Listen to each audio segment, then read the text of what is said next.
and dying in your beds many years from now, would you be willing to trade all the days from this day to that for one chance, just one chance, to come back here and tell our enemies that they may take our lives, but they'll never take our freedom?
And welcome to Anti-Tyranny News Radio here on UCY.tv. Thank you for joining me this evening. I'm going to get into some foreign news, going to get into some domestic news, but really I do want to get into, do people think that maybe we're already in a World War III, or are we already in some type of civil war? You know, what's going on? But I do want to start off the broadcast with some LPAC speeches, one from Rand Paul and some highlights from Ron Paul's speech at LPAC 2014. So start off with Rand Paul here. Finished celebrating Constitution. So in Congress, one congressman tweeted out the Constitution 140 characters at a time. That was kind of creative. Barack Obama celebrated by doing one more unconstitutional thing. He started an unconstitutional war this week. That's not an unusual week for him because he can do many unconstitutional things in a week, really. I mean, whether it's amending legislation, creating legislation, doing by executive order things that really were never intended to be done by the president. He's been pretty good at that. He's pretty blasé about the whole thing. And I tell you what's disappointing, and one of the things I said in the speech today, what I said frankly to Secretary Kerry yesterday in committee was that, you know, I didn't vote for the president, I'll admit that, all right? But there were some things that he said when he ran that were actually pretty good. In 2007, he said, no president should unilaterally go to war without the authority of Congress. He restated the Constitution as constitutional for leading it. And yet apparently that was good as a candidate, but not so good as a president. The Libyan war completely fought without any approval. He came, and we had a conversation with him one time at lunch, and I raised my hand. This was a year later. This was last year when we were thinking about bombing Assad. And I said, well, you said that you would never do this unless there was an imminent threat to the country, or if we were in imminent danger. And he said, well, in Libya there was an imminent threat to Benghazi. And I'm like, I don't think anybody understood that the new standard for war of imminent threat would be when a foreign city was under attack by a foreign government or by foreign fighters. That was somehow an imminent threat to the United States. But they completely don't get this, and there's a disconnect. And even the people who give lip service to this really don't believe it. So we have this debate in our committee yesterday, the Foreign Relations Committee, half the Republicans, half the Democrats, everybody has some criticism over the, where's your use of force, where's your declaration of war? Everybody criticizes, but then everybody's like, oh, well, it's an election and we're going home and we don't really have time. We'll just do it in December. So, I mean, it becomes no big deal, but it's just really blasé.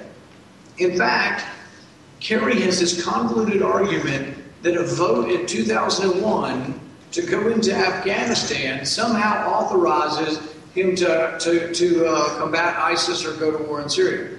That a vote in 2001 about Afghanistan has something to do with what we're currently contemplating. And I had a quote from Ambassador Ford, who spoke yesterday, and he said in it that many of the moderate rebels are or will be either purposely or not purposely allied and work jointly with Al-Qaeda. And I said, by your logic, if you say that we can go after terrorists anywhere in the world who might be Al-Qaeda or might be cooperating or associating with Al-Qaeda, you're saying the use of authorization of force from 2001 could actually be used against the people you're wanting now to supply. I mean, that's bizarre. It makes absolutely no sense. And so then he said, oh, it doesn't matter because I have Article 2. You know, Article 2 is what the president can do. And it's like, there's nothing in there that says the president. In fact, the whole Constitution, the debate, the Federalist Papers, all of this was about Congress limiting, about Congress having the jurisdiction. You know, Madison says this. He says, the executive branch is that branch most prone to go to war. Therefore, we specifically delegated that and gave it to the legislature. With regard to general legislation, Montesquieu, who many of the founding fathers looked to, said that when the executive presumes to legislate, that a form of tyranny ensues. The whole idea was to separate the powers. In fact, it's one of the things that is just primary and fundamental about our constitutional republic is the checks and balances between the branches. But most people say, what are you going to do about it? It is kind of difficult. It's hard to get into court. I remember many years ago, my dad back in the 1980s, they sued because a tax bill originated in the Senate instead of the House. And the Constitution says revenue-raising bills have to originate in the House. What they did is they took a tax bill, stripped it of all the information, and used the same number in the Senate, but then they wrote the tax bill in the Senate, clearly against the wishes of what the framers of the Constitution wanted. And they sued, but the court said, oh, you don't have standing. And it's a technical legal thing, but it's like, that's what happens. Whenever politicians sue, or even if you sue, and say what they've done is unconstitutional, the courts often say, unless you have standing, we won't hear the suit. So we are somewhat hamstrung by what we can do legally. We can always unelect a few people, and you've got an election coming up, and I highly recommend an election.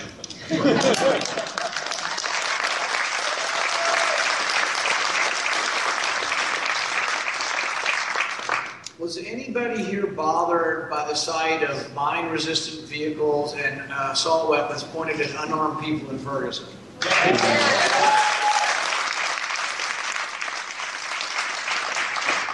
We don't have images of what happened to the young man. You know, we may never know the truth, but there will be an investigation as to what happened to the young unarmed man that was shot 5 times. But we do have images, and there's one image of an unarmed man protesting with his hands up like this and a drawn assault weapon pointed at him from a short distance. That's not what we need in our country. In the background, there's mine-resistant vehicles, mine-resistant ambush protection vehicles. They weigh 20 tons. You know, we've given out 600 of them.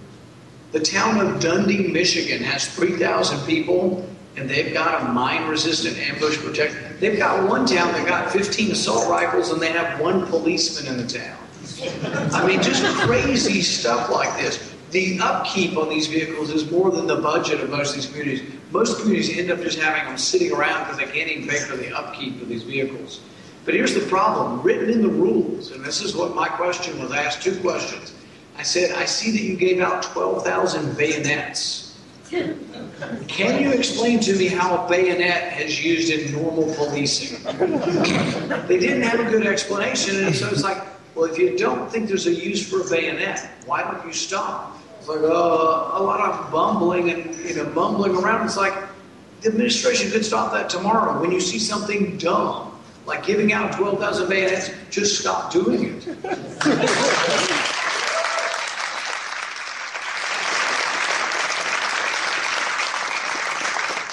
We were asking him these questions about, what you can do and what you can't do, and the bayonets really stuck out to me. But 600 mine-resistant vehicles and I think 80,000 assault rifles.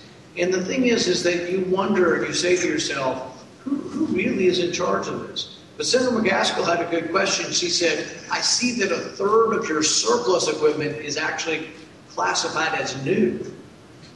I want to know if you're getting new equipment and then giving it away to cities and then replacing it with more new equipment.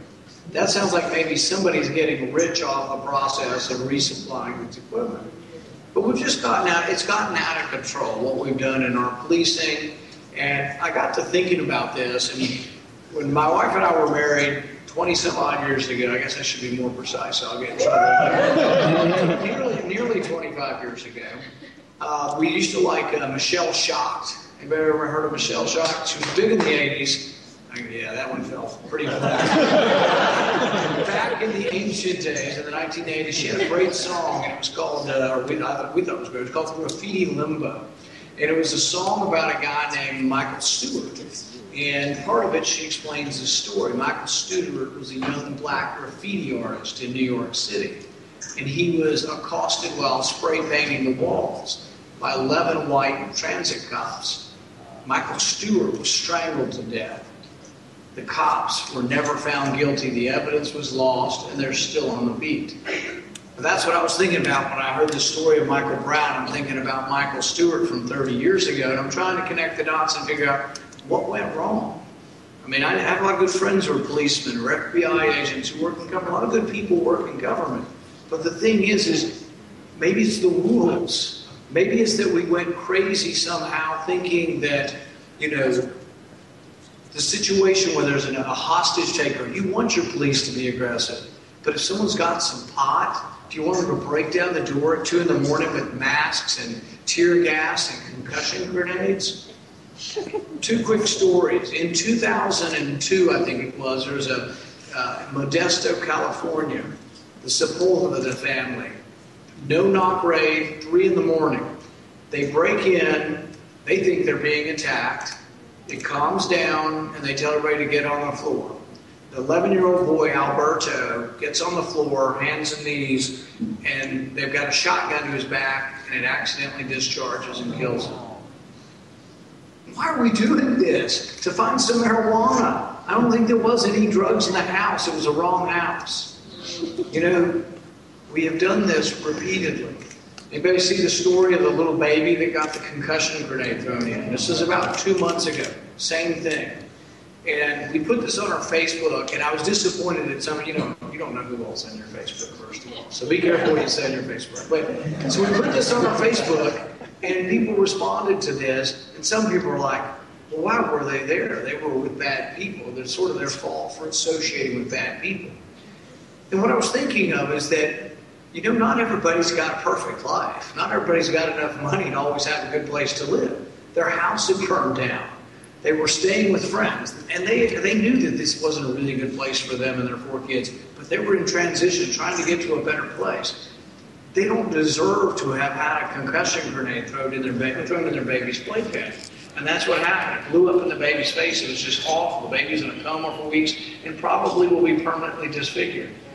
But it's because we got away from, I'm okay with the police using force. I'm okay if there's a hostage and my wife's being captured. I want them to burst in and try to save her. But if there's somebody saying some kid's got pot in the house, I think it's a little crazy to have this war on drugs have gone so far.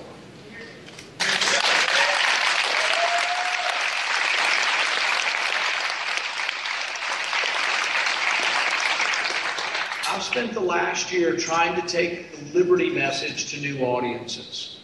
I think that if we take our liberty message that every individual is precious and should be defended, every individual has rights, every individual has a right to a lawyer, and also understand that the people who are getting the worst end of government, the worst people getting the worst end of when police misbehave, are black and brown. There happens to be more poverty in the Hispanic and the African American community, and they get the brunt of this. If you look at who's in jail for the war on drugs, it's African Americans and Hispanics. And people used to say, oh, well, they're just doing more drugs.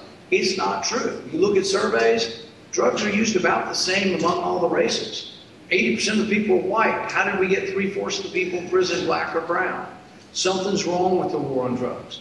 Most libertarian people have always said this. But you know what? Keep saying this and point out to your friends who haven't been open, either the Liberty Message or may not have been Republican or may not have been voting for constitutional candidates, point out to them that you're for getting rid of this and you understand what it's done to their community. The Washington Post has done a whole series on civil forfeiture. This is where the police just take your stuff. Sometimes it's your truck, sometimes it's your cash, but you're guilty until you can prove that you got your money in an innocent way. Sometimes you're not even charged. A guy named Mandrell Stewart was going down the road with $17,000. Now, I admit that's a little suspicious, all right? He said he had a restaurant. Maybe he wasn't paying his taxes. I don't know, but it's a free country. You should have to prove he did something wrong before you take his money. They took his money. They never charged him with anything. They took his vehicle. His business went out. He was going to pay his employees. He was going to buy stuff from it for his small little restaurant. But he went out of business completely. They finally, a year later, with the Institute for Justice lawyer, which is a great group if you ever keep up with them, they finally, a year later, said, oh, you can have half of it back. Half of your money back. And he's like, well, what are you acknowledging? I'm innocent, but I get only half of it back, or I'm guilty and you're going to give me half of it back and it's money from a crime. And they just figure they can take half of it because they're powerful and he's weak.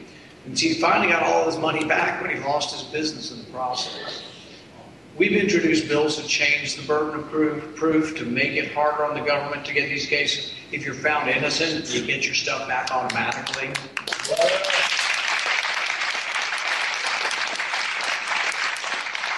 We've instituted bills to expunge your record if you had a minor nonviolent felony years ago. I have a friend, one of my best friends in Kentucky, his brother, 30 years ago in college, had marijuana plants and got a felony conviction. He can't vote. So many times Republicans are seen as this party of, we don't want black people to vote because they're voting Democrat, or we don't want Hispanics to vote because they're voting Democrat.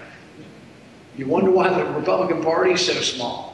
Why don't we be the party that's for people voting, for voting rights?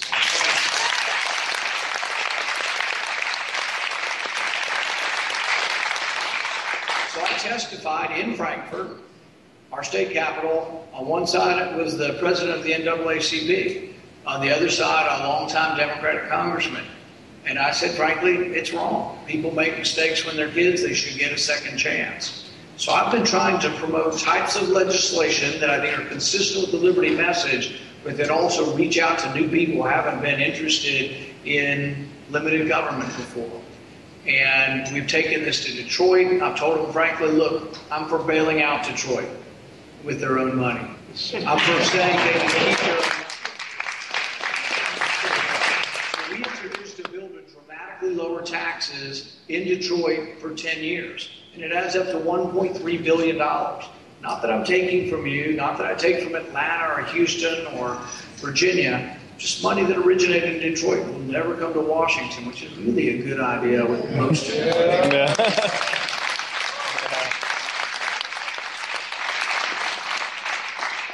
But the bottom line is we're not winning, at least the big office, presidency. We're often not winning statewide races.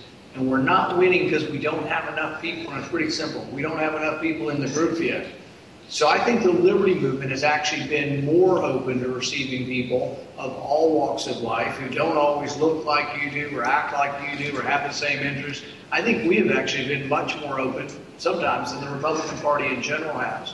But it is the way you win elections. You got to have more people. And I'll end with my dad's favorite quote that I always thought was the best thing he ever had to say was, freedom is popular. Bring it on.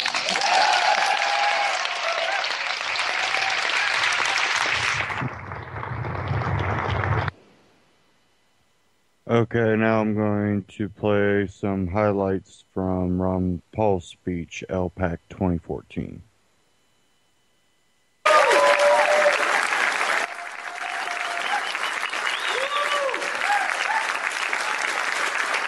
Obviously, most people think the only thing that really counts is Washington, and I think the only thing that really counts is what's outside of Washington. The smaller the units of government, the better, and self-determination should be respected. They keep saying, Ron, You people like that, you're not successful. You never pass anything. Well, quite frankly, I was trying to repeal everything. In the Middle East, there were millions of people, maybe 30 million, 40 million people, and all the governments around them who despise ISIS, and the Islamic State. They object to it. And nobody knows how many people. They can't even name the people who run ISIS.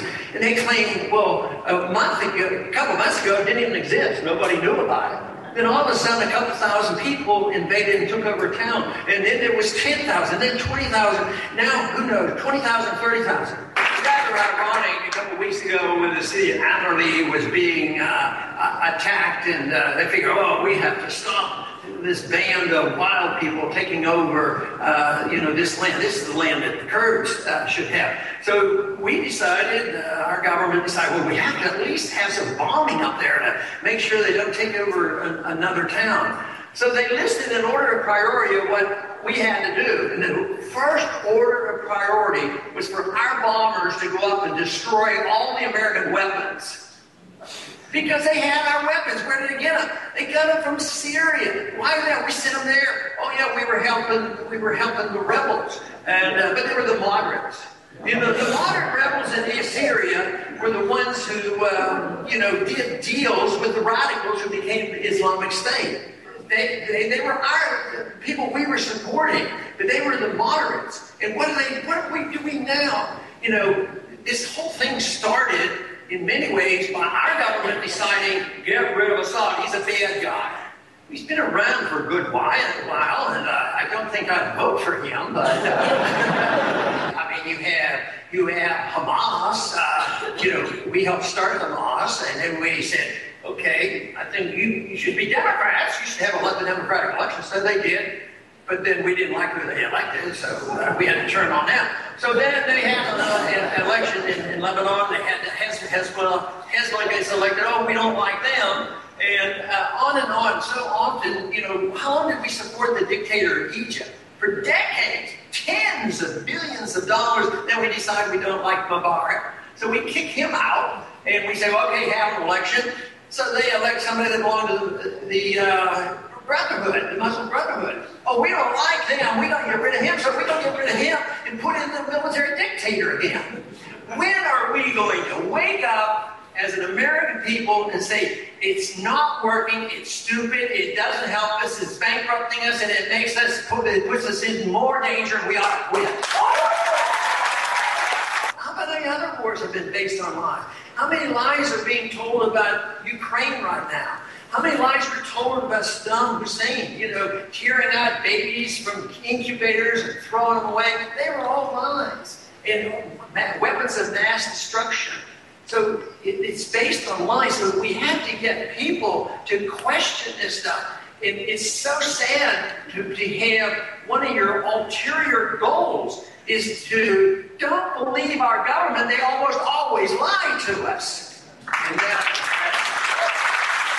And a lot of you probably have heard this quote before and know where it came from, but I'll tell you who said this afterwards, but I want to read it now, and with the idea that I want to refute this. It says, naturally, the common people don't want war, neither in Russia, nor in England, nor for that matter in Germany or the United States. That is understood. But after all, it is the leaders. It's the leaders of the country who determine the policy, and it's always a simple matter to drag the people along, whether it's in a democracy, or a fascist dictatorship, or a parliament, or a communist dictatorship. It's always the same. Voice or no voice, the people can be always brought to the bidding of the leaders. That is easy. All you have to do is tell them they're being attacked, and you have to tell them and being attacked and denounce the peacemakers for lack of patriotism and exposing the country to danger. Herman Goring said this shortly before he took poison and killed himself in the Nuremberg trials. He was interviewed, and this is what he said, and he was in charge of this propaganda. And I think people like this, I don't think they're dumb, they're just evil.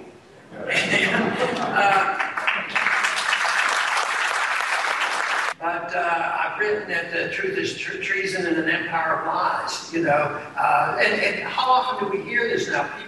People tell the truth, and you have somebody like a whistleblower now and then who's telling us the truth, and they get money for it.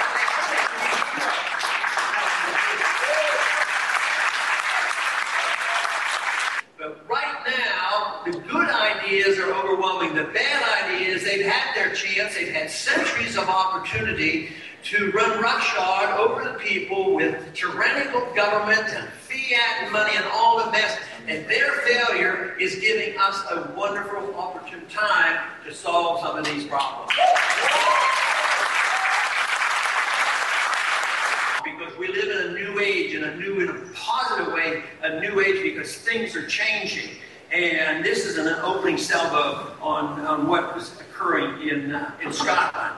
And that is that people are saying enough is enough, we want to be on our own. And quite frankly, there have been some articles, and I wouldn't ever deal with anything conspiratorial, but I do wonder just how straightforward that election was in Scotland. But what has happened in these 200 years? Technology has been used by the government to kill people. And that's what's wrong, is the government has too much control of using this technology. What if technology all of a sudden was taken away from the people who want to promote war and given to people, individuals who have small units of government who can communicate outside the government through the internet and spread the message of liberty in that manner? It used to be under a free market, if you produced $1 worth of debt, you usually got $1 worth of GDP increase. Today, we end up spending in government $10 for $1 worth of GDP. And so what is the solution? It's not working, so they said spend more money. So it's sort of like we didn't solve our problems in Iraq. We were there, send more bombs, send more sanctions, punish more people, kill more people. Economics, they say, well, we've been doing this. We've been manipulating the monetary system, and we had artificial low interest rates, which is a real source of our problem. Well, it didn't work, so we're going to do a lot more. And they think it's going to change. And it won't. And eventually they'll have to admit it, because there will be a rejection of the system. And that, of course, is our job is to be available and understand what the alternative has to be. And they call that success. Oh no, it's not quite successful. We have to start all over again. Let's go back to bombing, and we're going to do what McCain says, send them more weapons. There's only one group of people who sat back and said, you know what, that is a great idea. And those are the guys that run our military-industrial complex. So then also, there was an explanation this week that support for the funding for Obamacare. Boehner and Harry Reid, I think everybody knows that those two names, they had agreed to be okay, but we just go ahead and fund it. We don't want to fight about that anymore. So that's how strong beliefs that they have and the content. So all this argument back and forth, I think it's all fluff and it's all fake. They believe that they would, probably on a personal basis, say they would agree a lot on what we believe in. Well, it's overwhelming, we can't do it, we got to go along with it, and they'll have to vote away. We don't want to look extreme. And if we're not here, how can we do all this goodness for the country? So they sell their souls, and they sell themselves in many ways, monetarily, and I think morally too, because they just give up their beliefs and deceive the people, because a lot of people campaign pretty well, and then when they get there, they compromise pretty well too, and that's where the real problem is. If our ancestors of not too many centuries years ago had a better understanding, guess what? 1913 would have been a different year. There'd be no Fed and no IRS and no income tax. The founders had a better understanding of this. That liberty is liberty, and it's your life, and you have a right to use it as you see fit, and work hard. But shouldn't you have the right to keep the fruits of your labor and not give it away to the government? Society which emphasizes emphasizes liberty, then what should our personal goals be? I don't know what yours are going to be, but I personally think that if we're looking for excellence and virtue, this would be the opportune time in that kind of a society. To do whatever you can do, the best ability you have, and do it without harming other people. So you work for excellence, and you work for what you perceive as being virtuous. And then this should be a pretty nice place to live in if we endorse these ideas. And how can we have a higher goal in seeking peace and prosperity? I believe if we honored and respected and understood what the cause of liberty is all about, that we would have peace and prosperity. Thank you very much.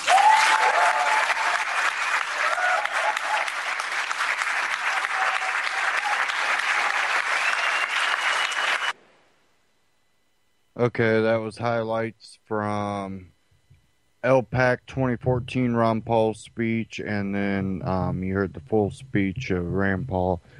And it's things that many of us have been talking about for many years.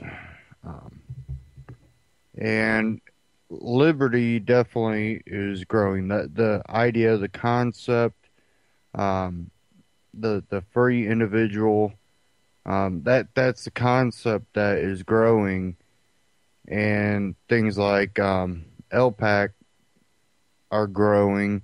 Things like the Free State Project are growing. The whole libertarian ideology is growing, and I think that's why the people in power are ramping things up. They're starting to get a little worried, and that kind of brings me to the whole concept that we're already in a type of civil war here in America, where we have people that want big government, want control, and then we have people that want freedom. And even in that ideology of freedom or the ideology of big government, there is a wide range of theories, opinions of what that means. But there definitely seems to be a pretty good split going among people, where you're either for government or you're not for government. And a lot of people believe that you're seeing the start of a civil war, and the more Obama or the government in general ramps things up, the more it's going to be apparent of the Civil War. And it's in the concept that we're in a civil war without, fighting when it comes to, actual war. It's more the division. But, I don't see any definitive lines of what states would secede and what states would. I don't see it in that concept. I really see it as a concept in general. And then, that is what is allowing things like the Free State Project to grow, is because people are like, I'm tired of living in an area that's ran by these type of people that are liberal, and I'm more classical liberal, not what we consider liberals today. It goes back and forth, and not saying that there's not liberals in the Free State, but we're at that point where we're seeing the division of people that want government, more regulation, and people that want freedom. And when you see these climate change marches going on, those are people that want more government. They want more control for what they believe. And what they just don't realize is they're nothing more than a pawn in a wider scheme. And they will get what they're calling for. they will get what they're calling for. They are calling for more regulation, more government. We gotta stop climate change. You can't stop climate change. The climate on Earth has been changing before, humans walked the Earth. Good luck with that. Um, so it's kind of an idiotic argument. We need to save the planet." You're not going to save the planet. You're just going to take the power out of your hands and put them in the hands of the elite, and then they will be the only ones to profit off of energy, profit off of everyone's labor. It's another tax. It's saying, hey, 50% of your income isn't enough. We want more. And they're going to take away your rights to gain that. And that is basically what climate control or, climate change protesting comes down to. You're a pawn being used in a wider scheme.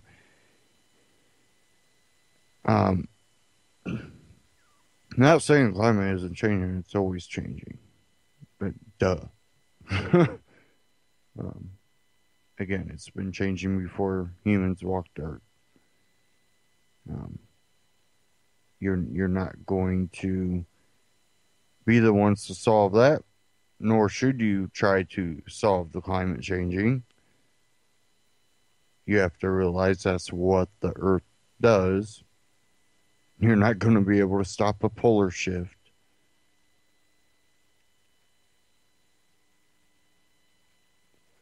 So, it gets to that point where I just see so many holes in the whole climate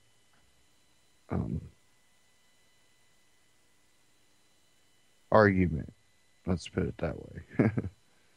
And you had that one actor that was, I had his name at the tip of my tongue there for a minute and lost it. But you had the actor sitting there in front of the UN talking about climate change. Of course, again, another pawn.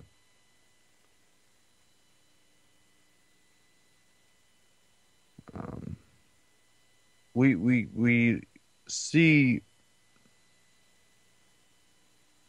so much evidence that goes against what they told us years ago. Oh, right now, there shouldn't be ice sheet. Instead, what we're seeing is a cooling happening. So what they told us would happen, the opposite happened. Now they're telling us that we're going to have an ice age. No, you see it growing and then you call it. What happened to predicting what's going to happen in 3 years? It's going to cover the. What if it doesn't? Um.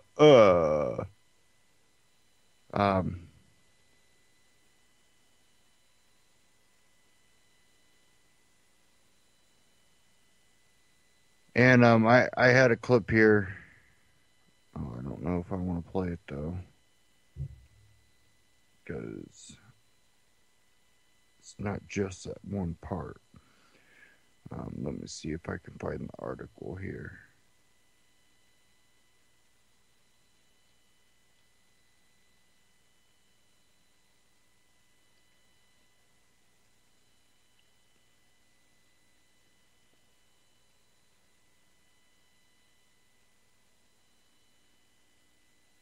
Maybe I can find it.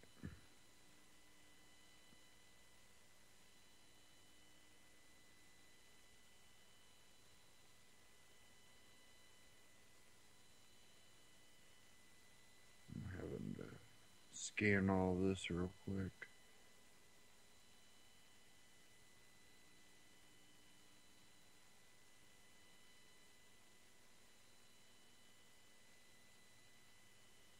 I had a clip here, but I didn't realize how long that clip was, and I'm not going to try to play that whole thing.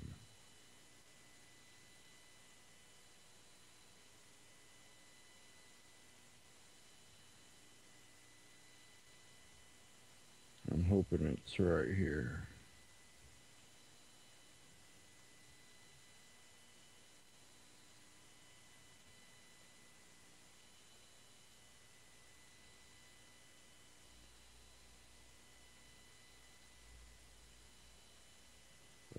seeing it.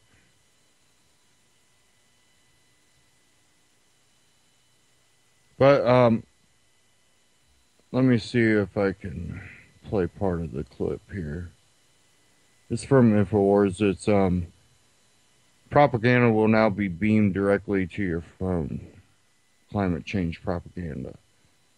And we already know they've been setting up the system to have all this where it'll upload to your phone. So let me see if we can play part of this.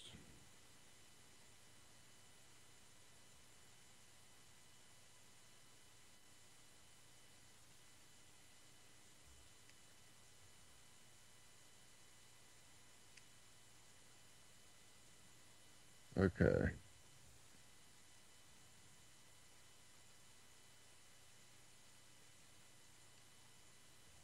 The terror alerts they put up on television, from mild to imminent to fearmonger, well, now they're going to have NOAA, the National Weather Service, to the world, putting out climate alerts every time there's a tornado or a hurricane or a typhoon. It's our fault. And they'll have lots of graphics up on television telling us why it's hot in the summer, why it's cold in the winter, and how all the penguins drowned in Antarctica, and how all the polar bears died in the Arctic. Of course, it won't matter if there's 5 times the polar bears today that there were in 1955, according to the federal government and its survey, and the Russian numbers show the same thing. Reality doesn't matter. You know, I hate to say I told you so, but they just follow a playbook. I've had to have said at least 100 times the last couple months that when they finally strike supposed ISIS, to really cover up the fact that our government is running the whole show, it has been for 4 years. But it came out of NOAA, and I couldn't find the article. I had it somewhere. But it's basically mobile weather warnings on the way. And NOAA put it out, and from what I've heard and what I was reading, it sounds like that they'll be able to send these out to everyone worldwide. And it seems like what they're going to do is everything that happens worldwide, you'll get an update. So even the smallest earthquake, you might get an update. It doesn't matter where it happened in the world, you'll get an update telling you where it happened. But so you'll have this on there, and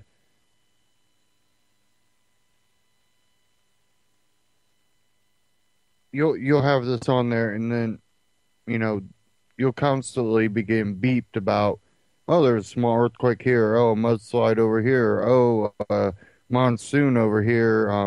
By the way, there's a hurricane, tropical storm, some tornadoes, flooding over here, extremely cold temperatures up here, extremely hot temperatures down here. You're just going to have everything just bombarding you. Well, for us, that might just be like, of course this stuff goes on around the world all the time.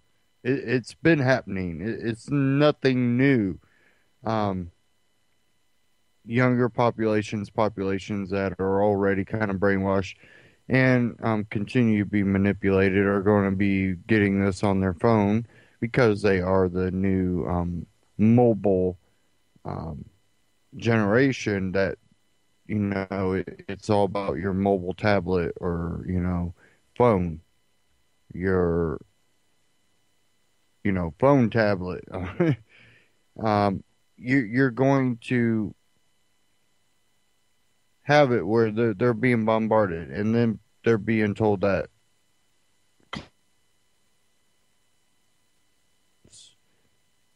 is doing all this, and that if you pay your carbon tax, then we can fix it. Why they fly around on their jets. Um, there's volcanoes that go off that pit out more, emissions than all the humans on Earth are doing. Um, Shoot it up in the atmosphere. Um, there's a chance that we can have some of the super volcanoes go that would devastate the world. But they want you to believe that it's because of you. You driving your car to work and home, and to the grocery store and home, and over to a friend's house and home, you're causing it. Never mind that dinosaurs were wiped off the earth. Never mind that other species have been wiped off the earth. Never mind that we've had ice ages and warm spells. And then ice age, and then our warm spell. And then our ice age, and then our warm spell. Never mind all that. You driving your car and mowing your lawn. That's why this is happening. Even though when you look at it, look how clean we are to the generations previous. Think of New York when all the places were heated by coal. And all those chimneys bellowing out black smoke. Now we have coal power plants that have scrubbers that pit off basically water vapor with a little bit of pollutants. But it's not bellowing black smoke, is it? No, it's usually a white haze that a lot of it disappears. Maybe forms a cloud.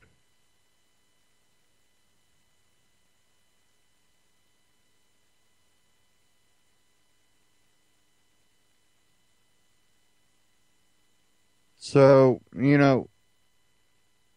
with this technology, we also see governments using it to their advantage. And this is nothing new, like Ron Paul said, we've seen governments using technology to kill people, control people, to manipulate people. And that's what it's being used for. Why? Because we have big government and corporations are in bed with the government.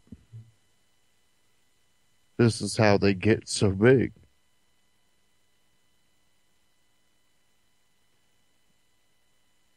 And I really look at World War One, World War Two, looking back at that, how corporations seen with, well, if I get in bed with the government and I supply government, I can charge more because they don't care because it's coming out of the taxpayer's pocket.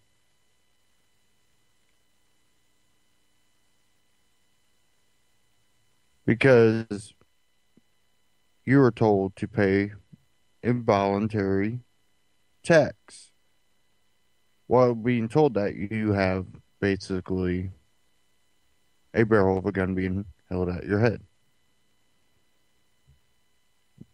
Not literally, but don't pay that tax and you will.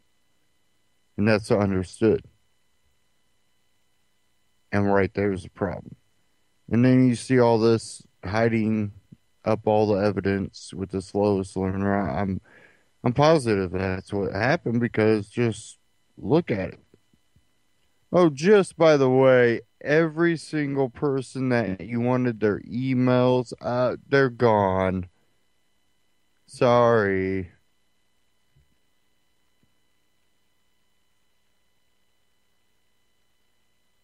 we definitely have a corruption issue, and there's no if, ands, buts about it. We have a corruption issue, and when you have government, it becomes basically a black hole for criminal elements to control things. And that's what you have now. It's where the people that think that they're better, smarter than the next person seek these positions to, in turn, control people. And they've been successful. They've accomplished most of their goals.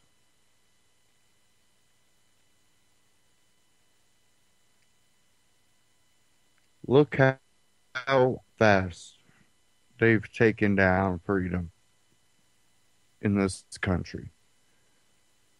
Since the founding of this country,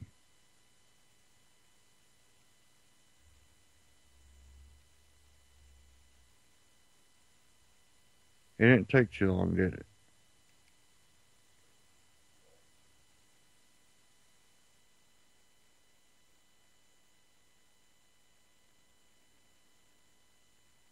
And I'm having an issue here, so give me a second.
Okay, I'm sorry here.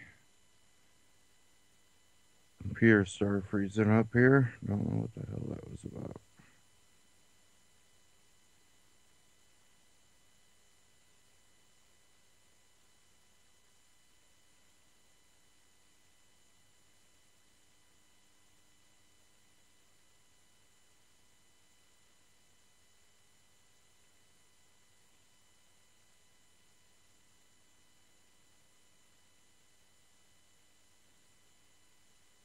Okay. Now I have to reload everything here. Excuse me for this.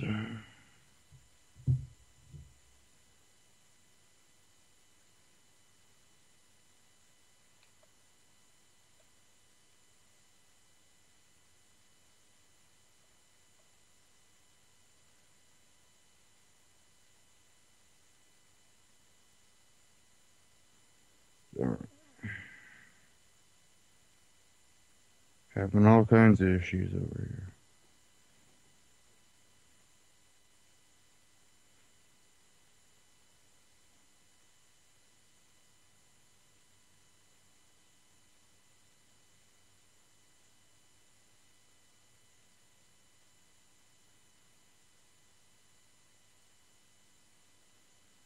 here. Okay, now we're back.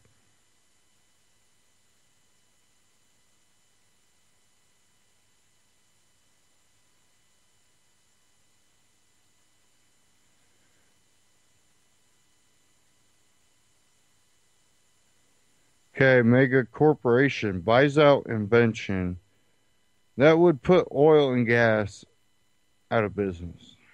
And this is from We Are Change, and I think this is kind of important too when you take the fact that you have the Rockefeller family basically getting rid of all their fossil fuel, um, oil investments. They're starting to kind of move away from that. And a lot of people are wondering why. And then I've seen this from We Are Change, and there could be something to it. So here we go. As long as there's no commercial. Get this straight.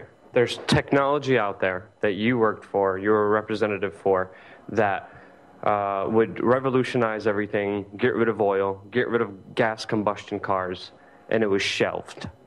¿Cuál es la noticia? Where are the news?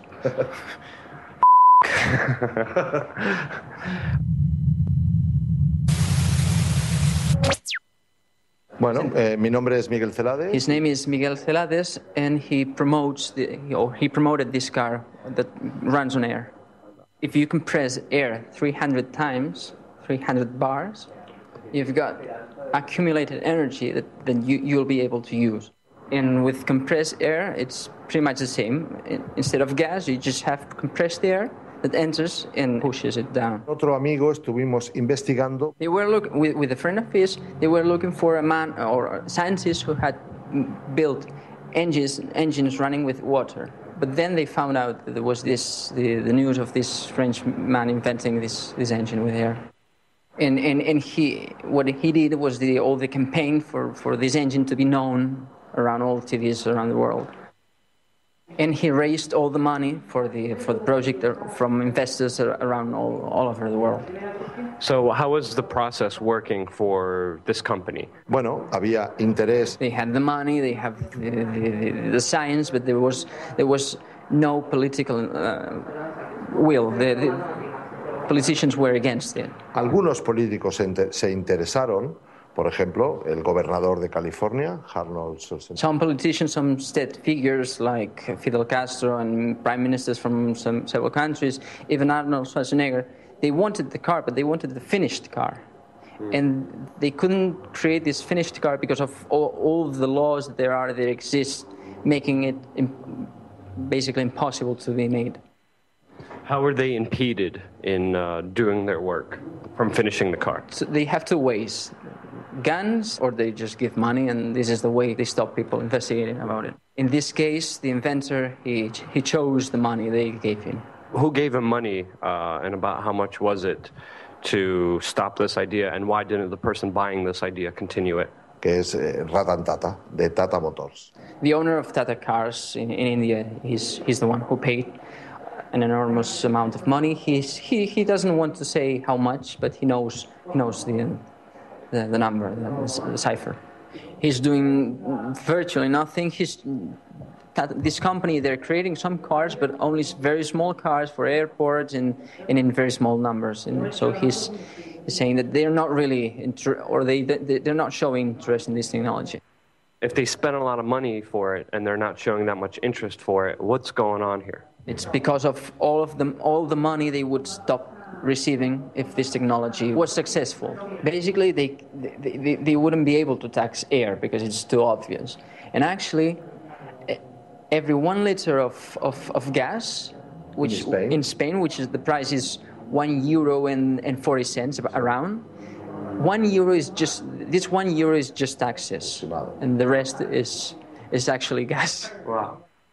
Most car factories they receive tons of money from governments that are actually almost owned by governments, and this new technology needs a lot of investigation, and they're not doing it. Thank you so much, especially for being interested in free energy, because this is one of the key factors that governments and the system has everyone by the balls. And that was from We Are Change. And then,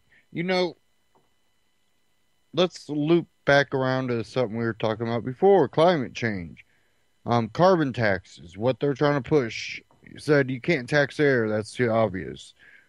Well, it wouldn't be too obvious if first they start pushing carbon taxes.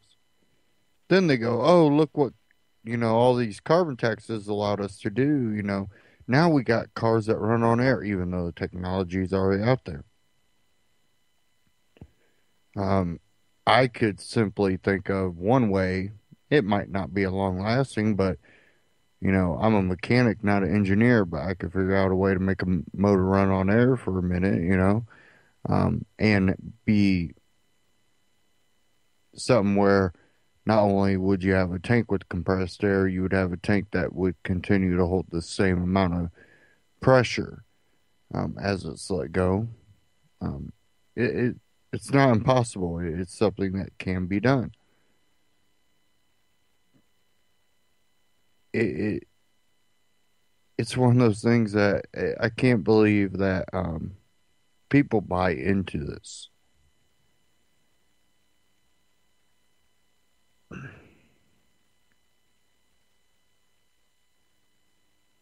Okay. Um,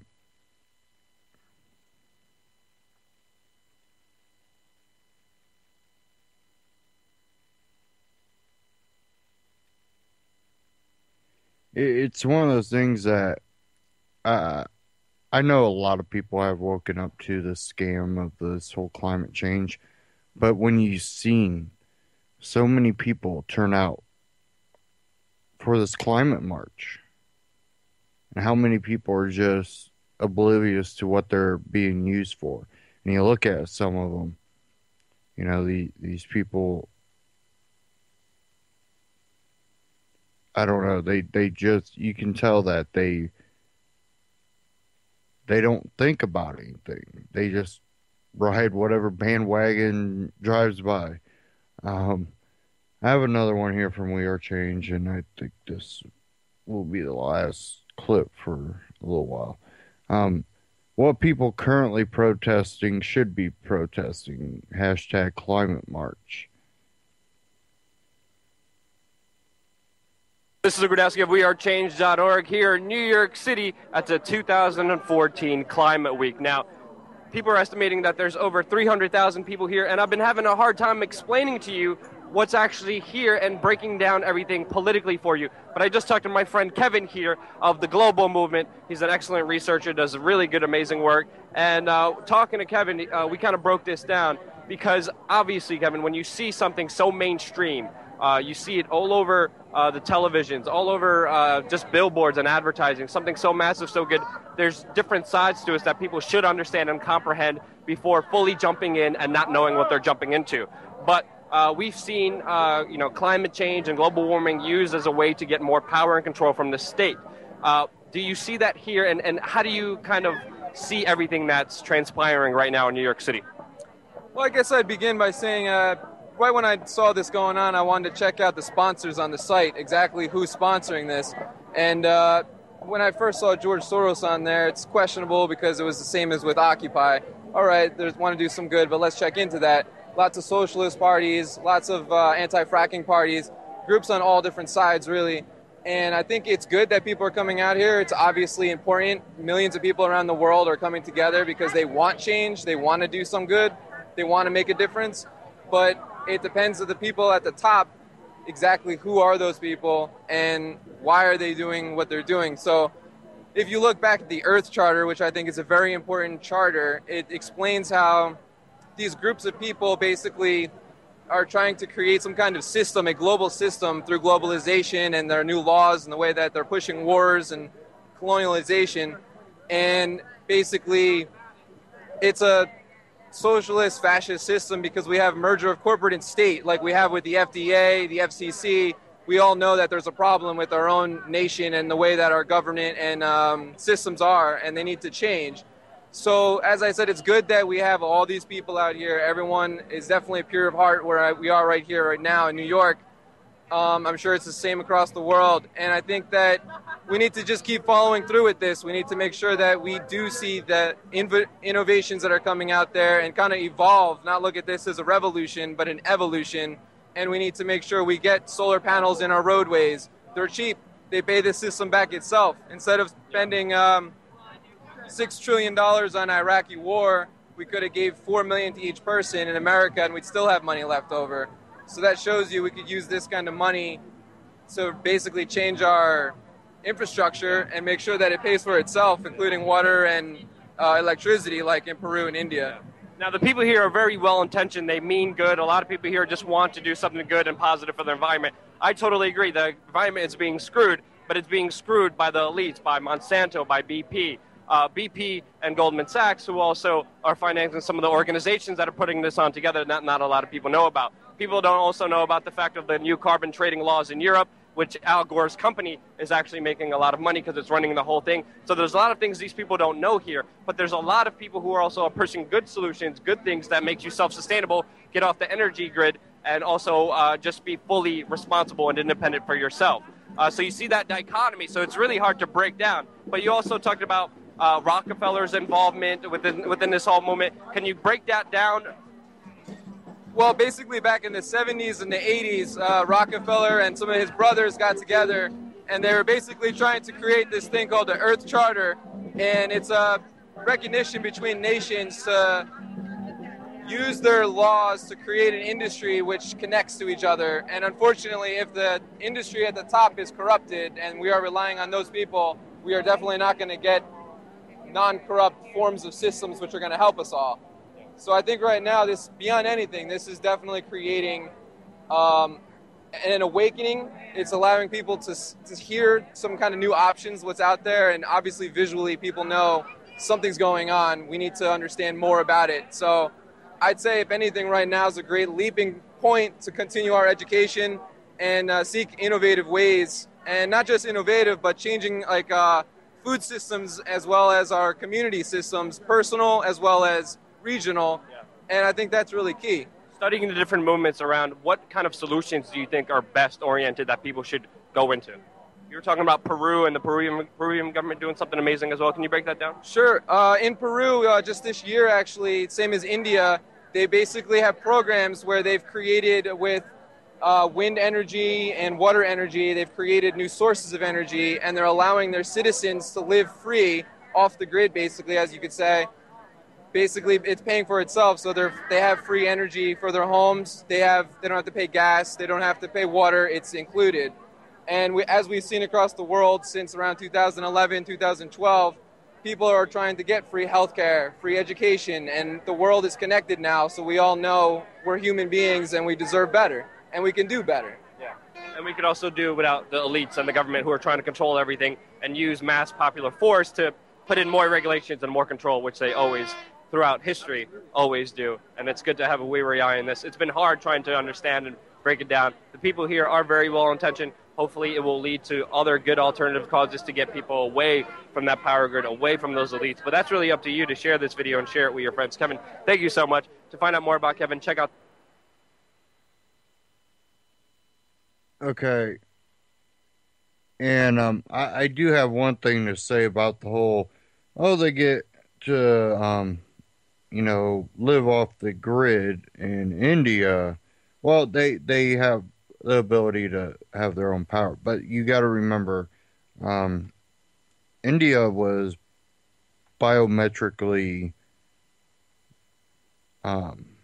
documented. They had everybody do facial, iris, fingerprint, and DNA, and they're all in a system.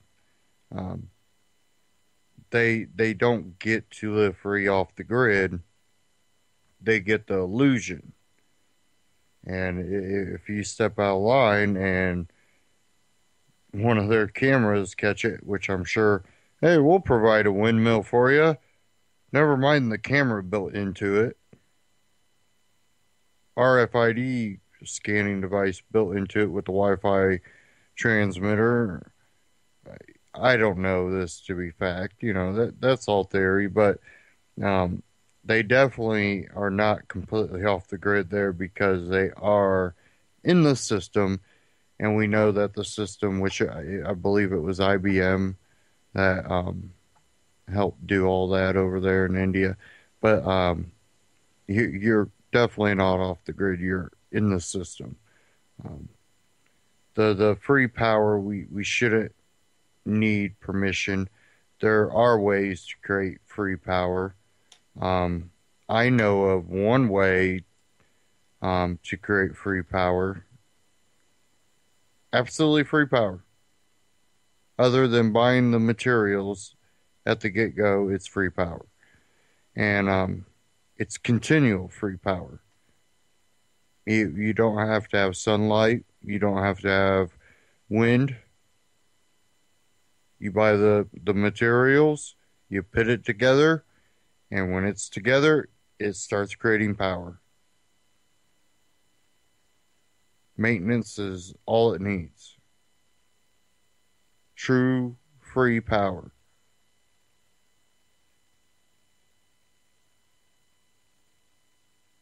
You shouldn't need permission from government to do that. Now, to create it on a bigger scale, you would need the materials and the resources that the large corporations have control over, which is in bed with the government, which doesn't want you to be able to create free power in that magnitude. What I can create that I probably have the resources that I could have my hands on would maybe be enough to power a fridge and a TV or something.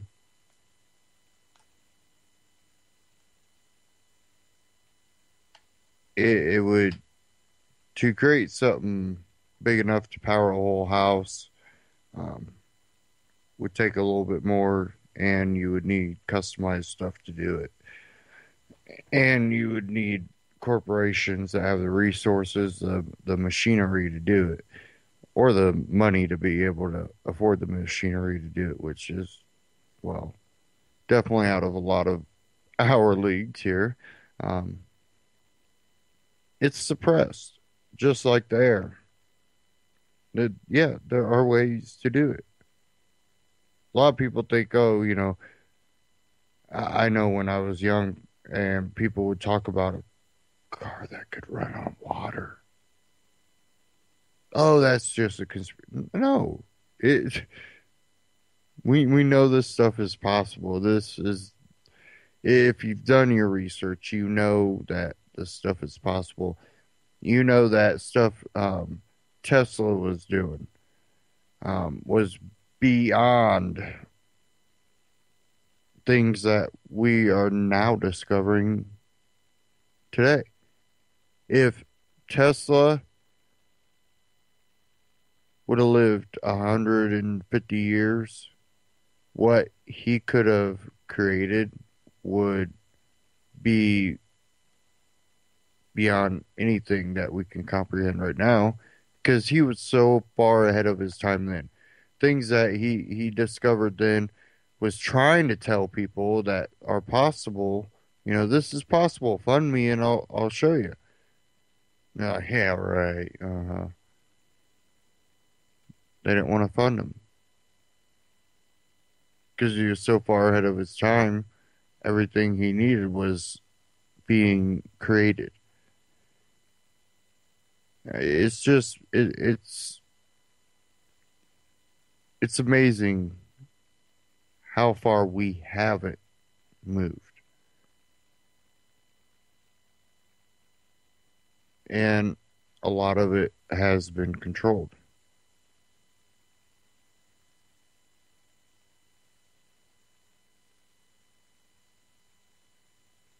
Okay.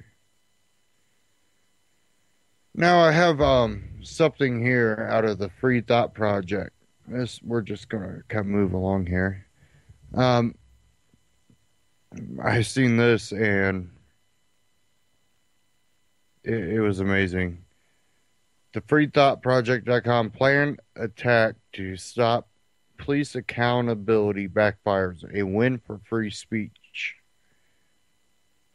Lately, there has been an ever-increasing tension growing between those who support police accountability and those who seemingly wish to prevent it.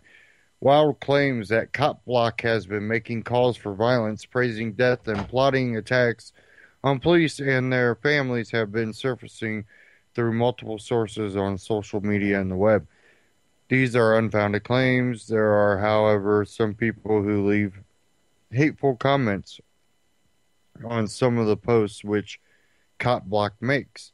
These comments, however, are not representative and are not supported by the peaceful Cop Block movement. On copblock.org, their movement stance is declared quite firmly. Those of us who write for and are responsible for copblock.org affirm that violence is not condoned, except in the defense of self or others. While we recognize the right of individuals to use the Cop Block name, we do not recognize those that do not affirm and live by that statement.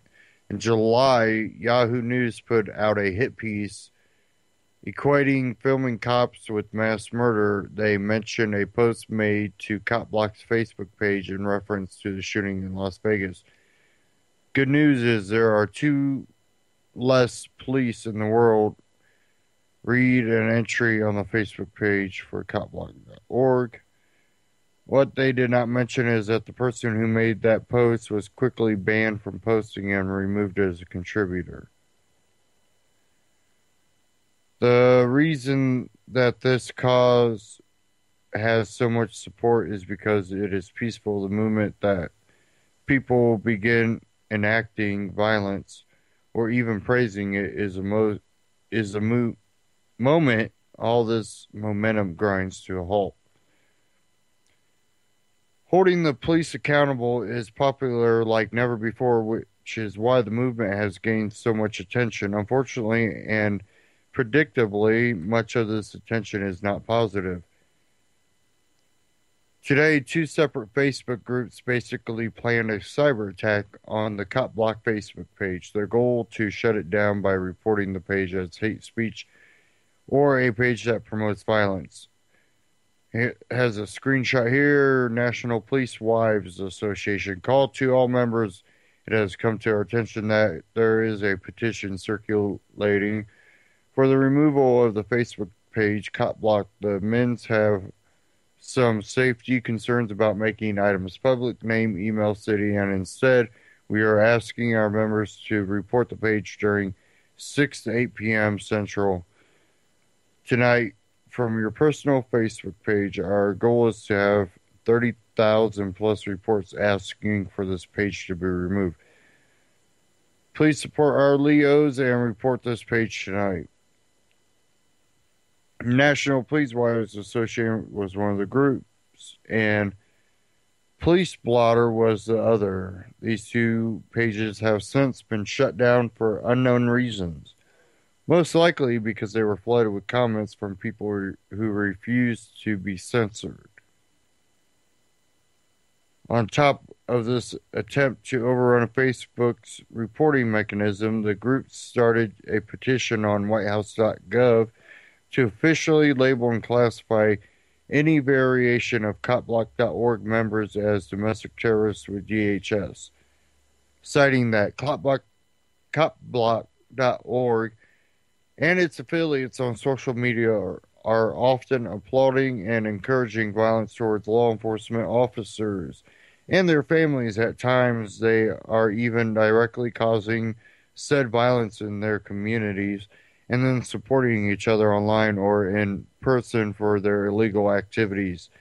I believe that many people who are active in this organization are committing terrorist acts by inspiring, inciting, or taking parts in acts that are designed to take human lives in cold blood for political gain. The statements made by this organization and its affiliates should be taken very seriously by local, state, and federal law enforcement agencies, and proper action should be taken to combat this.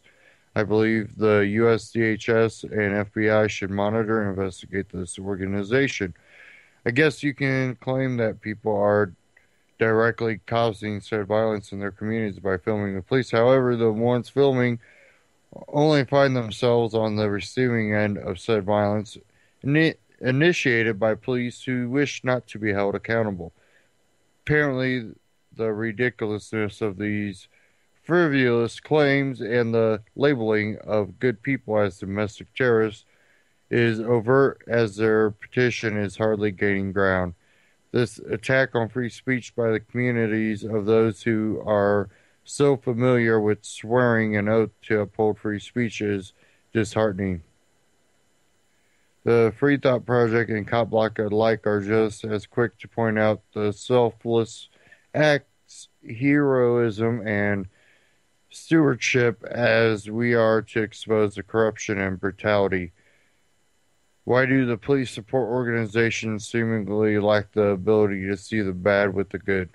Malcolm X once said, "You're not to be so blind with patriotism that you can't face reality. Wrong is wrong no matter who does it or says it." Now, I don't know if I would use Malcolm X, but even there, the quote stands true. So you can read the rest of the article at thefreethoughtproject.com. Okay.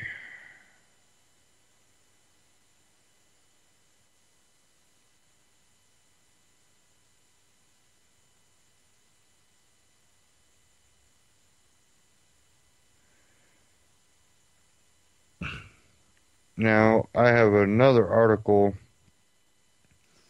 This one out of Infowars.com. FBI says no one killed at Sandy Hook. FBI publishes crime report showing 0 deaths occurred in Newtown in 2012. Recently released FBI statistics curiously show that no murders occurred in Newtown, Connecticut in 2012, despite reports that numerous school children and faculty members were slaughtered during the shooting. I got Vince calling in. Let me bring him in. Vince. Hey, sorry, I didn't think he was going to answer. I turned around. Okay, I got me hit. How you doing, Josh? Pretty good. Yourself? Pretty good. Hey, I was listening to the Cop Block story, and I thought I'd call in with a little story that just happened around here this morning. It started about 3 o'clock in the morning. You had a big old raid. Go right ahead. Van Buren County. Yeah, Van Buren County, Arkansas. They, it's about 9 o'clock, but I guess it started at 3 from what I've heard and deduced so far. But, yeah, they got the bootlegger right, he's just like a quarter mile down from me. But I was down at a buddy's this morning, and I came out, and I was walking through the woods, and I heard a lot of loud voices, so I crept on up through the woods, and, man, they had DEA, ATF, Drug Task Force, they had state troopers, sheriff's departments, and I think 1 or 2 probably other agencies involved. But from what I've read, it was an investigation continuing from the last, 18 months, where they rounded up a bunch of people that were dealing meth. The guy down the road, he sold weed, beer, and cigarettes. He'll probably get in more trouble for cigarettes. Well, plus he had firearms, which is, drug premises is more federal. So they were charging everybody on federal charges, and I imagine everybody's going to be going along for a very, very long way. Hey, Jax, let me try if I can talk a little better into the phone. Can you hear me better now? Take a minute to get there a bit. Anyway, so I was in the community today, went into town, and most people, of course, are applauding this, and they got like 300 pounds of drugs and a few $1,000s. They got some of the key dealers and stuff, but I doubt that they might slow it down for a minute. But my thing is if a person is going to do drugs, they're going to do drugs. I mean, if they're not getting meth, then maybe they're going to huff gasoline or whatever. But this war on drugs, okay, they're going to come in, they're going to seize all these people's properties and stuff like this. They're going to make the drugs for people that are wanting to get them more unavailable. So I think it's just going to increase crime. I just don't think that that's the solution. Hasn't prohibition really proved that too? It hasn't stopped drug use. It hasn't deterred drug use. Drug use has actually increased among the populace, and in response, you have violence by either the drug lords or you have the violence by the government, and it's all being done upon people that are choosing to put something in their body or sell something to someone that wants to put it in their body. And I'm not condoning drug use, but I'm saying that we shouldn't be using violence as a reaction to drug use. Now, it's one thing if someone breaks into your house and you're defending your house, but you're not doing it because they were on drugs. It doesn't matter if they were on drugs or they just decided they wanted to rob you. You have the right to self-defense. But what we have by the government is a effort taking to commit violence upon people just because they're choosing to put something in their body. And I think That's right. prohibition is proven time and time over again to not be a solution to drug abuse. Yeah, and it's a fact that meth ruins people's lives, absolutely. But I think the more ruination comes because of the drug policy enforcement. It just, to me, I think it makes it a lot worse. Man, I know a lot of people on that stuff, and it's just like, it's so pitiful, man. You see them, they were, built, strong people, good-looking people, and then, as time goes by, it's just like, they look like zombies, It eats them from the inside out. Yeah. When people were making it, they illegalized the pills here. They made it to a prescription. People were doing what they call shake and bake. And they would take these antihistamines, these cold pills, the pseudoephedrine, and mix it with, I don't know, there's some combination of chemicals. Some of it comes from lithium batteries, and there's lye involved in, I don't know, phosphorus. I don't know, several combinations, which is all, just a bunch of poisons, but they pull that ephedrine out. There's a plant out that grows out west. It's called the Mormon tea plant. It's actually the ephedrine plant, or ephedrine, however you pronounce that correctly. And there was some company that was extracting that and making diet pills out of it. I don't know whatever become of that, but basically, ephedrine is a naturally occurring deal, just like in like a plant like marijuana. So with the regulations, like I said, I guess I'm gonna repeat myself now. I just don't think that it's helping. I just think it just compounds the the misery involved in all this. Now, my godson's grandpa, he got they got him, with these the way they letters or word these charges and stuff with what was it called, or intent to distribute and stuff like that. But anyways, it makes these federal charges, and it carries 10 to life. So I don't expect any of these people that got arrested. I think they'll probably all be doing a long time. And federal charges is 85% of the time. So you can't parole out or anything. So their lives were already ruined, I guess, in a sense, from being druggies. But it's even compounded worse. And there's no solution being taken. Right. And when you live in the country like I do, most people are, the Bible Belt type mentality, and everything they get, all the information they get comes down the pike from the evening news and their newspaper, and from their pulpits and all that. And of course, I think many of the listeners here might agree.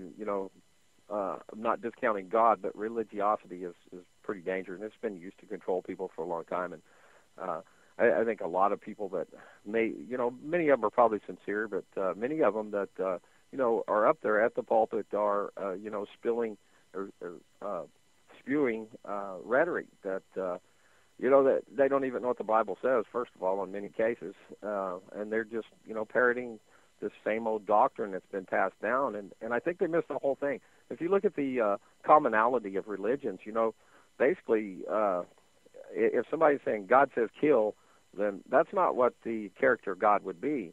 I think people need to seek out that commonality of love and goodness, and the caring, and I think that's what God wants. And I think that gets back to I think that gets back to the individual thinking for themselves, not allowing them to be told what to believe something says.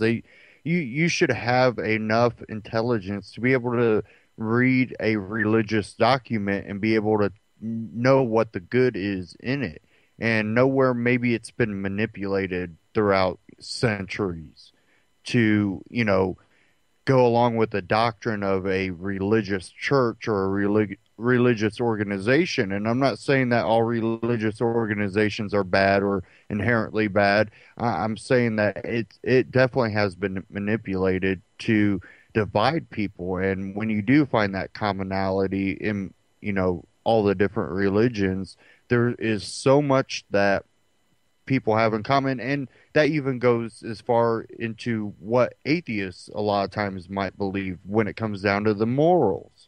You know, there's so much in common that we could unite against. Instead, we see religious organizations, not all of them, but we do see some that really, hinder that uniting by dividing because of your religious beliefs.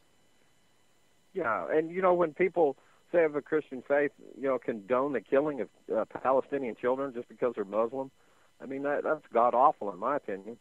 Yeah, and that's not God. You have the extremists, but most people aren't like that. Most people, I think, would have pity in their heart, and most Muslims, for that matter, would. It's the extremists that get all the attention, and that's what everybody focuses on. And of course, you and I and so many of the listeners here realize that the power of government, how they use force and control to keep the population in slavery. So it's just so sad. It really is. This was not a victory for anybody today, in my opinion. It's a victory for the for the evil people in power, the evil policy of today. And I spoke to many people in town today, and older folks especially, and you can see a look on a person's face when they get a little inkling, a little dawning falls on them that, hey, that kind of makes sense.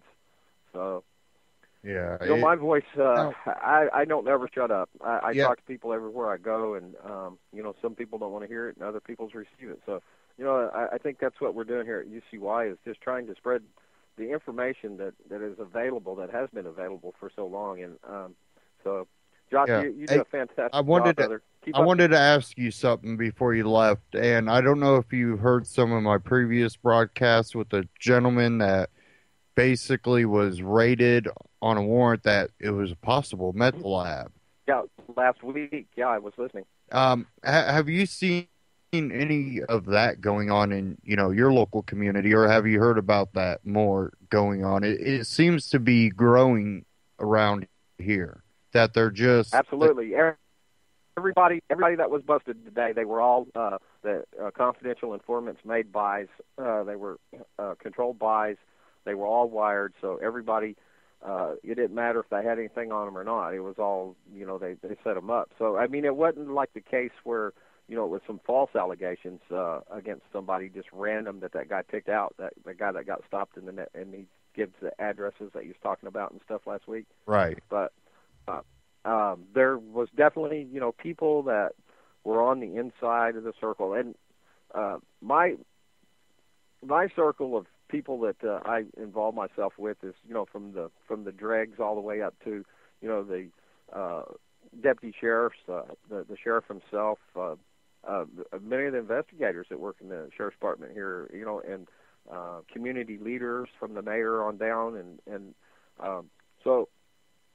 Some people really don't know how to take me at times, and wonder just what kind of person and who I am and stuff. But I try to find a goodness in most people, and try to just get a person to stop and think, and realize that the system that we're in today is evil, and perhaps it's time for change.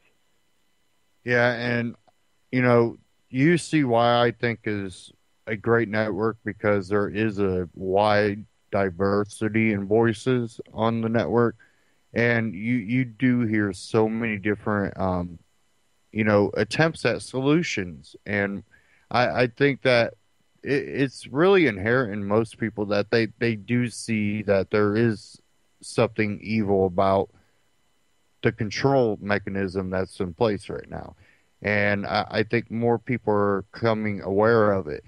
And I think that when that happens, communities are going to stop being accepting of these no-knock raids. The SWAT tank coming down their street And then, in the case of the gentleman I talked to, that he all of the allegations were false, but he was basically fear mongered and forced into a plea deal. And it's through manipulation, and it's sad Yeah. what's happening. And I think when it starts happening to more people's families, I think communities will start waking up. Well, they came and looked for a friend of mine, Josh. I'm not sure what charges, but he had warrants for parole and something else. But I guess he might have been involved also in this drug business, according to the website I was looking at. But anyways, they came down the property I live on. There's a family that owns it, and there's several of the family members that are here and others that are elsewhere. But anyways, so Josh, I guess I shouldn't have said his name, but he was down. He was around yesterday, but they show up this morning at 9:00, and they come in to two houses down from me across the field down there, and one fella, his old lady's pregnant, and she's not used to any of this, these thug mentality type people. Of course she knows them, but she's kind of sheltered, and so she opened the door, and there's like 20 cops there, all these agencies. They've got guns drawn on her, and her brother-in-law's in the shower, and there's who's in the shower, and she's so scared she can't even answer. Her mind just freezes and stuff, and they said, "You're effing lying," and this and that, and just about traumatized her. It's awful. Can you imagine? Just open the door and there's guns. And who's to say, especially with a no-knock warrant scenario, who's to say that these cartels or criminals or gang members might not just dress up like cops and go raid a drug house and then gain access and kill everybody for their drugs and money and weapons or whatever else they might hold. The no-knock policy is a bad deal. I guess they did knock here. I don't guess they busted on anybody. And Jeff Biddles is an investigator here. He's one of the he's a really super nice guy. The chief investigator, I know him. Hell, I was designated driver for one night. Wesley Potts, he's a lieutenant, criminal investigation, my buddy that I work with sometimes. He's a bondsman, and I've gone on a couple of few retrievals with him, fugitive retrieval. And I've had people come up to me like, "You don't remember me, do you?" And I said, "No." "Well, I'll never forget you." And I'm just like, you should have paid your bondsman, I guess. But if you're going to be a criminal, that's going to be your first priority, is to pay your bondsman every week or every month or whatever payments you get set up with them. But it's too bad. Drugs are a terrible affliction. I don't condone them. And marijuana's not drugs, It's Looks like I got medicine company. for many people. No, they pulled in and backed out. They must have got scared. Probably somebody going down to the bootlegger and figured out he wasn't there no more. But it's really a shame. It really is, the whole system. And you got to change lives. You got to change a person's heart. You can't force anybody into recovery. You can't make them quit using drugs. I use drugs in my life, and it's just like, it's such a foreign thought to me now to think of living that drug life that I lived in the past. I don't get a Jones or nothing else for it. I can see somebody doing dope and it don't bother me, but it is a shame. And I really wish that, there was somehow that we could, affect change in people's lives, other than at a point of a gun. And I think for people that understand it, I think it's more reaching out to the people that are being affected by this, and letting them know, hey, don't take the plea deal. There's people here that will stand behind you. And I think when more people see that, then you're going to see less people locked up or, in the system. Because when you do find out a lot, and I noticed around here, a lot of the warrants are, on fabricated, evidence or non-evidence, really, in most cases.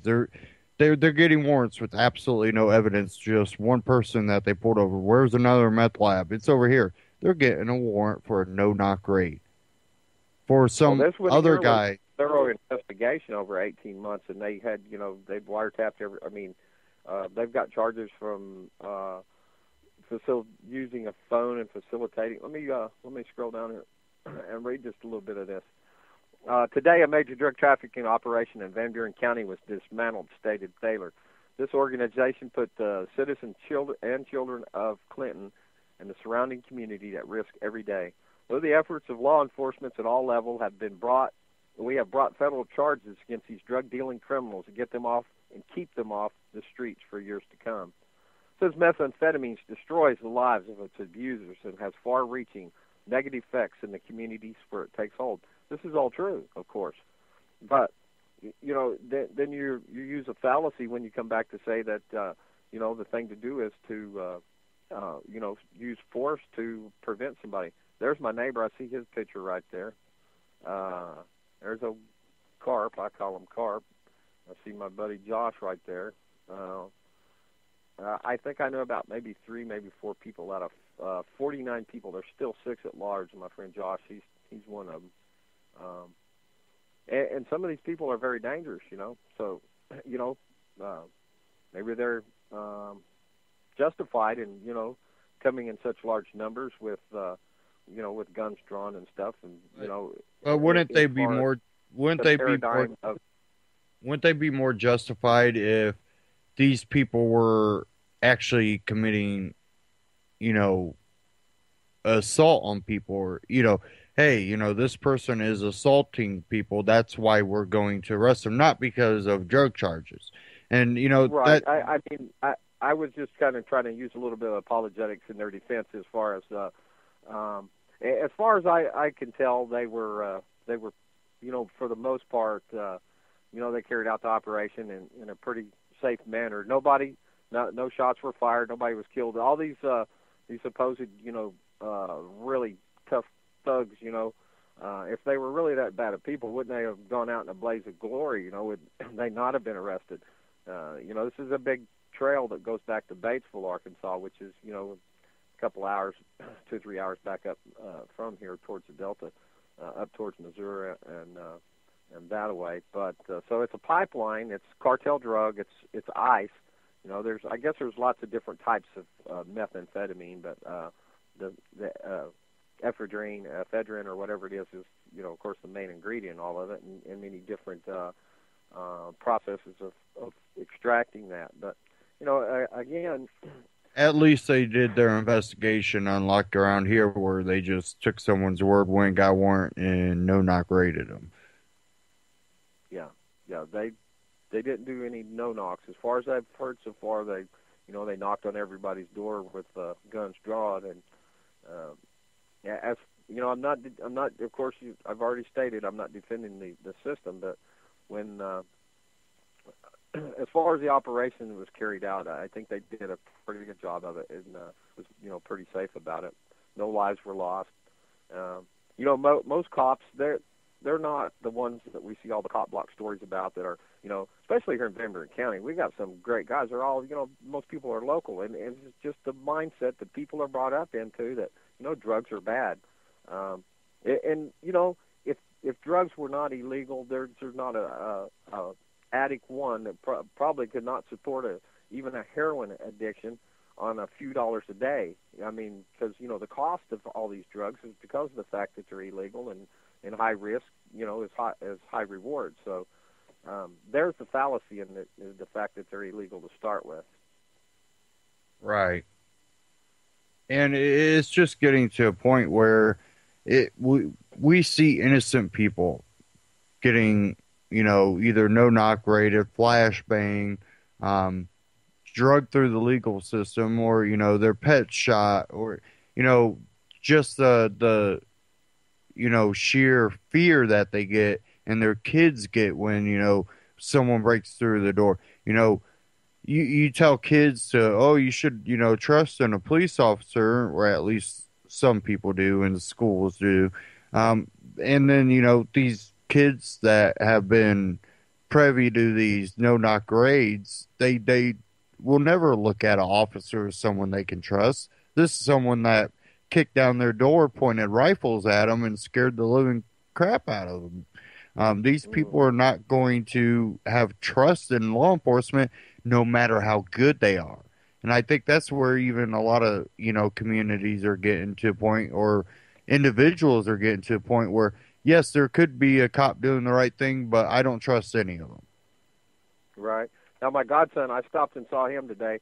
His mama's husband, some of y'all remember a year ago last July, right after my 30-year reunion, I went to Tulsa. We went together and we came back, and this guy, I figured out he was doing dope, but it looked to me like he wasn't having a big problem. But methamphetamines really cause people's minds to believe stuff that's not true.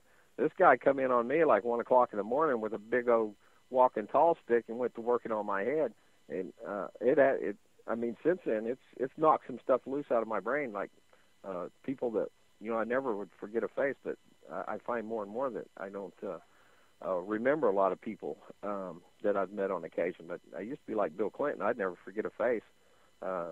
And names used to be a problem, but I've used a system that kind of locks people's names in. I play a little game that, sets a name to that person that I learned from my cousin's wife in Texas. But anyways, so I said, I was coming up the hill with a buddy of mine, and we'd been to town. I said, you know what, I'd like you to pull in that driveway right there, and I'm going to see my godson. If that guy came out on me, I was going to do whatever I could to make sure that he wasn't going to harm me. And I went and seen my godson. I said, boy, I know it just ate him up. He was inside looking out the door and then shut the door. He wouldn't come out. But, my philosophy for my next, I plan to live to be 102, so my birthday's 15th of next month. So for my next 52 years of life, I have a zero tolerance for bullshit. That's my policy. I will not impose upon anybody, nor be imposed upon. And I will not give over jurisdiction to if somebody was to accost me for smoking something that was a plant. I'm not going to personally. I'm not going to sign anything that says I enter a contract with you, and I'm going to deny their jurisdiction. And I plan to make an issue of this one day. I think if I get enough gumption up. But I would like to make an issue of it. We have medical marijuana coming up on, Attorney General Dustin McDaniel, he knocked it down for another 2 years because they didn't like the way the wording was. But the problem with legalization of marijuana, though, is that it puts it in control of the state. And I'm going to tell you what, a couple of years ago, for a while, I could go to the doctor and get prescribed opiates, Oxycontins and morphine and all this. And I got off. I'm not even taking ibuprofen except for on a very, very rare occasion now. I mean, when I was out west, I had unlimited access to all the weed that I wanted. And you know what? I have rheumatoid arthritis, and some people have seen the picture I've got on one of these picture sites. Flickr, yeah. Anyways, I'll grab that in a minute. I'll drop it off in chat. Look at my hands. Okay, rheumatoid arthritis says my joints twisted and all that stuff. But by just not even concentrating in the oils and you use it like that, which would further address the actual causes of the problem. But for alleviation, marijuana, a plant that does not make anybody crazy or make them sex crazed or armed robbers or a rapist, any of that stuff. It's ridiculous. It might be easier to make an argument for, meth to be illegal, but, we've discussed all that. It's not a solution to enforce policy at the point of a gun. So yeah, it solves nothing, but it creates more violence than was initially there. Absolutely. And I think a lot of people are done with the whole drug war. It hasn't solved anything. It's evident, and you have more people standing up, and I think that's why you have states legalizing it. But again, like you mentioned, legalizing it only puts it in the hands of the state, and the federal government. But if we could see one state actually stand up and decriminalize it, not legalize it, Yeah, but not legalize decriminalize it. it, but decriminalize it. Absolutely, absolutely. That's what needs to be happen. You know, that if I want to grow tomato plants and cannabis in my garden, and you know, like somebody we all know and love right here, dear here in California, that with the network, she doesn't smoke it. She eats it, you know, and controls symptoms that way. So, you know, most people's mentality will never ever accept the fact that you know, a person has the right to poison themselves or medicate themselves or cure themselves with natural things as they see fit. Heal or kill. You know, it's up to the individual. I mean, you could even find, of course, with the you know, the poppy plant that they make all this opium from to start with. You know, and heroin. I mean, there is good in that plant. There's good in the coca plant. You know, for that they make cocaine from. But like you know, the actual cocaine from because the process they use to extract that, it acidifies it, it makes it or alkalizes it, which normally is a good thing, the natural alkalinity. But when you have a chemical alkalinity, it's very very bad on your body. So that's why cocaine is so bad on people, as opposed to the people that are chewing the coca leaves. They're the natives, you know, in South America. You know, they'd go and work for, you know, several days and chew coca plant and you know, carry on, no ill effect. So Yeah, you know, and when I look at this whole legalization movement, and you see that, you know, they are well funded. These movements are well funded, and you're wondering why is that? And I've always said I've had a pretty good yearning that Monsanto and these other groups, they're genetically modifying it. By legalizing it, it'll put it under control of the state. They're going to get to the point where it's going to be like the rest of the farming in the United States, where 90% of it's, you know, Monsanto owned. And again, that's why I see them, you know, somehow being behind a lot of the legalization movements when it comes to pushing it so hard for legalization, is because by legalizing it, they have a better chance of getting a monopoly on it. right now, oh, I forgot what I was going to say. I was looking at chat there. Anyways, dadgummit. I completely blanked. It's talking about speedballs and chewing coca leaves and blazing fat doobies. Now, yeah, I don't think there's anything. Oh, I think what I was going to say was or unless I already did, the mentality of people is very hard to change because of the fact that, you know, it's so instilled into our culture, and you know, policemen are good, and we submit to their authority because, you know, they're there for the people. And like I said, for the most part, the law enforcement around here are pretty good folks. You know, they still, for the most part, though, do not understand, you know, the result of you know, policy at the point of a gun. And Michelle Fiore in Las Vegas, who's running for assemblywoman, she made that statement out at the Bundy Ranch. You know, policy at the point of a gun is not what you know, it's supposed to be. That's not what governance is supposed to be. You know, myself, I tend to you know, drift towards anarchy, which again, most people would not understand that word. They would think of you breaking windows and setting trash cans on fire and so forth. But you know, the truth is anarchy is rules without rulers. And now we have, and I'm quoting Larkin Rose, we have rulers without rules. You know, there's no impunity to what they do, and it goes back to what you're talking about with the cop plot. You know, some of these rogue cops, and we find psychopaths migrate to places, positions where they can, use their force upon other people and have it justified by some legal means. And they're sick people. And I think that is what government is now. I don't see that many good people in government. There might be people that are well intentioned, but they are so bought into the corrupt system that they've been brainwashed to believe that, well, if something doesn't, go right, we should try to control it more. Not realizing that it's the control in the first place that has caused it to get so bad. Taking it from the drug war to the college and the education system, and it's in every area, in every aspect of our life now, and it's all corrupt and none of it's working. And their solution is to try the same thing over and over, expecting a different result, or at least convincing you to expect a different result. And it's always about more control, or more money.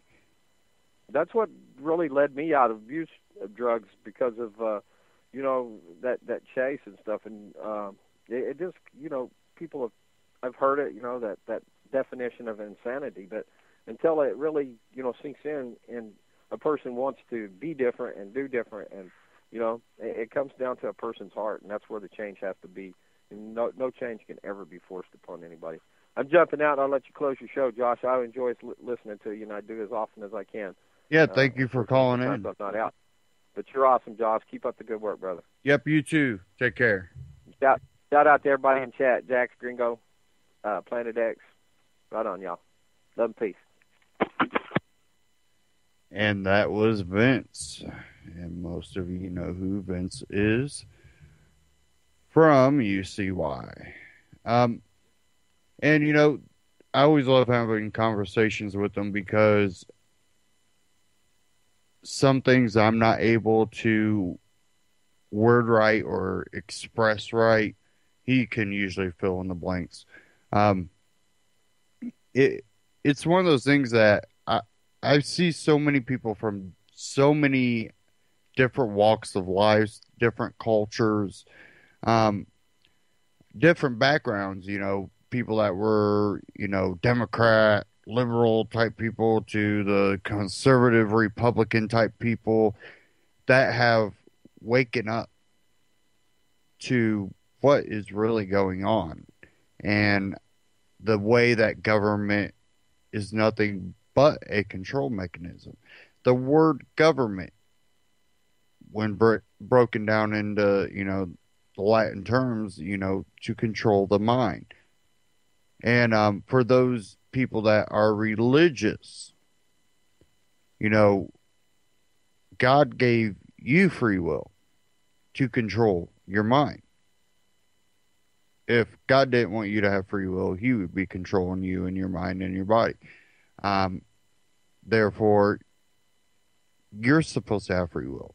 You shouldn't have a government, a true civilized society, that people act in well-mannered ways and respectful ways.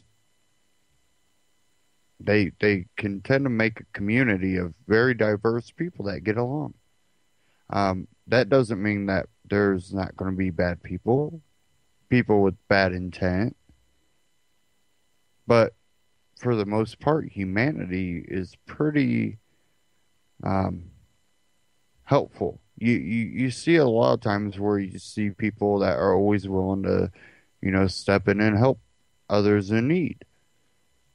You see a lot of times where people will donate to these events to try to help people that are in need. And it's sad when you see it go to organizations and you find out organization might have sent a quarter of what they raised to the actual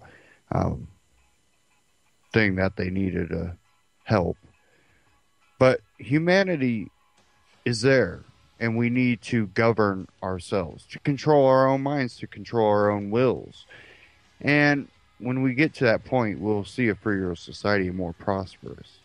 Stay tuned here on UCY.TV for all the great broadcasts coming up after this. Take care, and I'll see you Friday.